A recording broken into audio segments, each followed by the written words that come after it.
आणि मग बाजूलाच एक अशी न्यूज आली की कोणाच्या तरी अंगामध्ये आलं.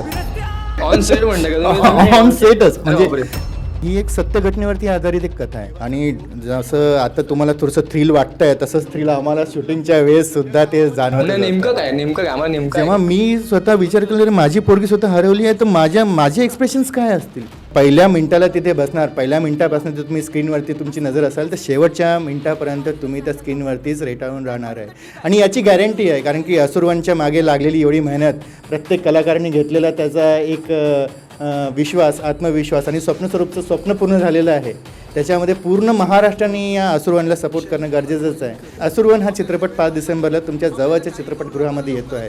सर्वांनी आपल्या बायकांसोबत, आपल्या मित्रांसोबत, आपल्या आईबाबांसोबत सर्वांनी मिळून हा चित्रपट बघायचा आणि मराठी इंडस्ट्रीतला हा सर्वात अप्रतिम चित्रपट असणार आहे याची मी ग्वाही देतो.